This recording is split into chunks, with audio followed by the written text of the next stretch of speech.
Survey రోజు ప్రజలంతా తమ ఇళ్ల వద్దే ఉండాలని సీఎం కేసీఆర్ విజ్ఞప్తి చేశారు. భవిష్యత్తులో ప్రభుత్వ పథకాలు అందాలంటే సర్వేలో పాల్గొనాలని తెలిపారు.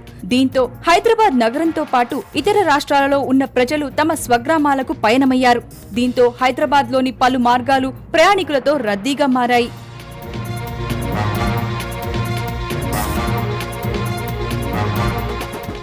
తెలంగాణలోని 10 జిల్లాల ప్రజలు హైదరాబాద్లో అత్యధికంగా నివసిస్తున్నారు. వీరంతా ఇప్పుడు సొంత గ్రామాలకు ప్రయాణమయ్యారు. వీరికి ఎలాంటి ఇబ్బందులు తలెత్తకుండా ఆర్టీసీ పూర్తి ఏర్పాట్లు చేసింది. సాధారణంగా నడిపే బస్సుల కన్నా అత్యధికంగా నడుపుతోంది.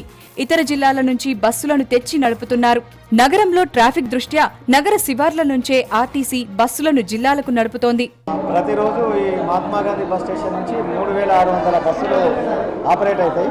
దాంట్లో తెలంగాణకే దాదాపు 3000 బస్సులు ఆపరేట్ అవుతాయి. అంటే 3000 బస్సుల్లో దాదాపు 1,20,000 మంది, అంటే ఫుల్ కెపాసిటీ వెళ్తే 1,20,000 మంది ట్రావెల్ చేస్తారు తెలంగాణ 10 జిల్లాల్లో.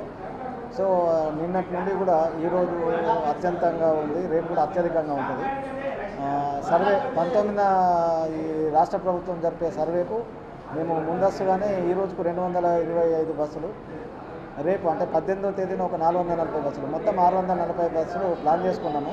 ప్రయాణికుల రద్దీ దృష్ట్యా 2 రోజుల పాటు ఆర్టీసీ బస్సులను అదనంగా నడుపుతోంది. అయినా రద్దీ ఉండడంతో బస్సులపై సైతం ఎక్కి ప్రయాణికులు స్వగ్రామాలకు పయనమవుతున్నారు.